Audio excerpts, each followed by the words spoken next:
Shalom, brothers and sisters. So, to clear up the confusion about Hannukah, as is written in the book of Maccabees, this is why Hannukah is so important for brothers and sisters in the faith. And let's see what it says. So, in the book of Maccabees, First Maccabees 1, and I'm going to start in 41, right? 141, and I'm going to just keep going and reading parts of it and check it out. And this is why it's so important that we, not observe it, but that we,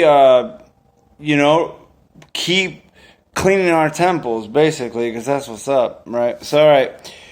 And, okay. And Sovereign Antiochus wrote to his whole reign that all should be one people, right?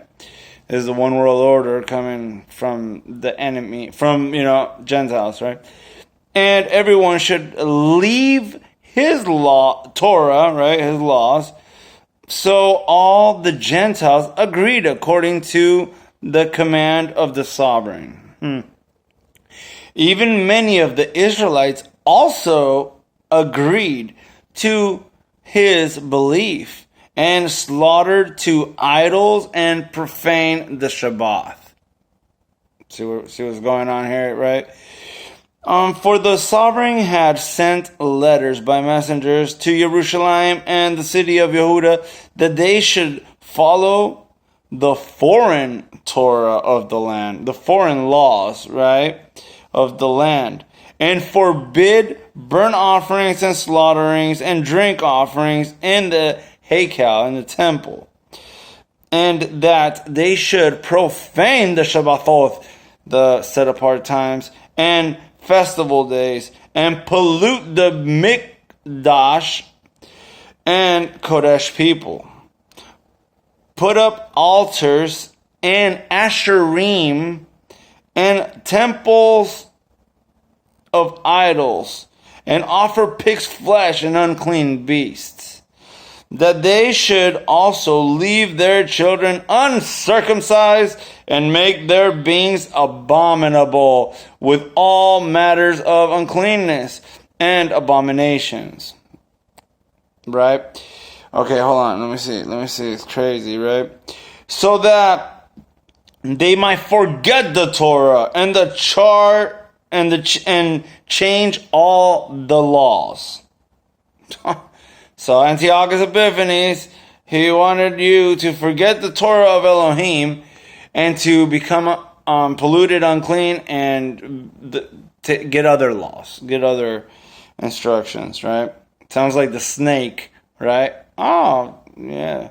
He didn't really say that, but yeah, he did. Yahuwah. All right. And whoever would not do according to the command of the sovereign, he said he should die. He wrote to his whole reign in the same way, and appointed overseers over all the people, commanding the cities of Yehuda to offer city by city. And many of the people were gathered to them, that is, everyone that forsook the law. And so they committed evils in the land, right? And drove the Israelites into hiding places, even wherever they could flee for safety. See, all right. Now on the 15th day of the month, Kislev, in the 145th year, they put up the abomination of desolation upon the altar, and built idol altars throughout the city of Yehuda on every side, and burnt incense at the doors of their houses and in the streets. And when they had torn in pieces the book of the law, the book of the Torah, which they found, they burned them with fire. And whoever was found with any of the book of the covenant, or if any adhered to the law, the sovereign's command was that he should put him to death. All right, this is the abomination of desolation that was going on in the Maccabean times, right? So check it out. Thus they did their authority to the Israelites every month to as many as were found in the city. Now, all right, on the 25th day of the month, they slaughtered on the idol altar, which was upon the altar of Elohim. Oh my goodness, right?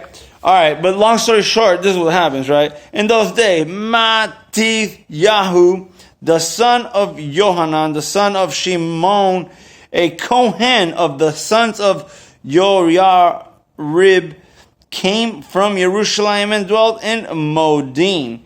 And he had 5 sons, Yohanan, called Gadi, Shimon called Thasi, Yehuda, who was called Maccabah, Eleazar called Abaran, and Yehonathan, who was also called Afus. All right, so he had a large mishpachah, right? He had a large mishpachah, which they were awesome. Check it out. And when he saw the blasphemies that were committed in Yehuda and Jerusalem, he said, "Woe to me!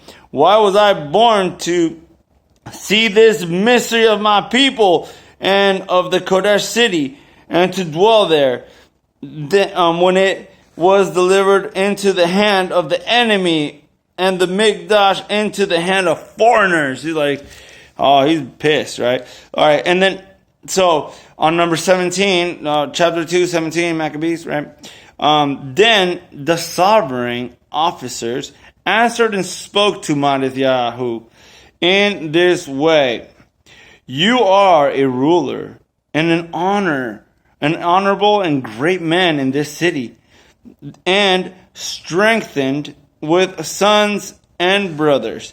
Now therefore, you come first and complete the sovereign's command, as all the Gentiles have done, and also all the men of Yehuda and those who remain in Jerusalem. So you and your house shall be in the number of the sovereign's friends, and you and your children be honored with silver and gold and many rewards." Right?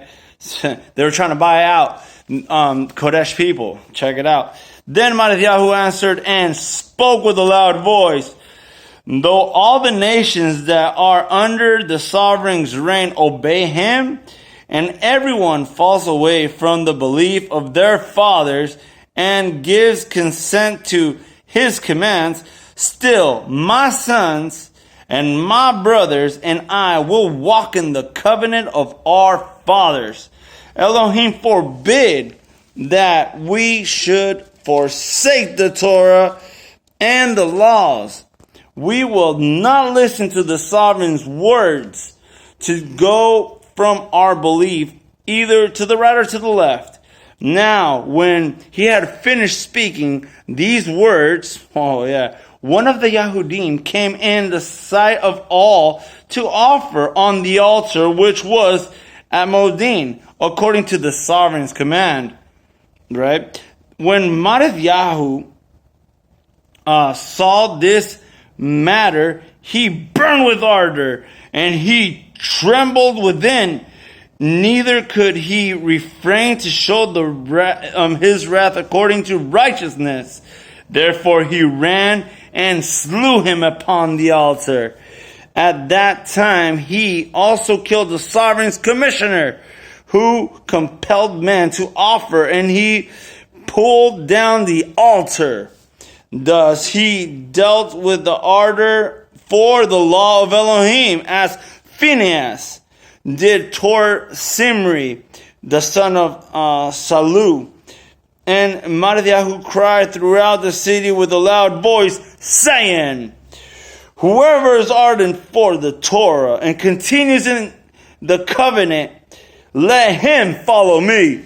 Boom. And that's the beginning of the Maccabean revolt against a corrupt system that is coming into change Yahuwah's righteous standards and laws and life-giving words into death and darkness. So that's one of the reasons why the Hannukah is such a wonderful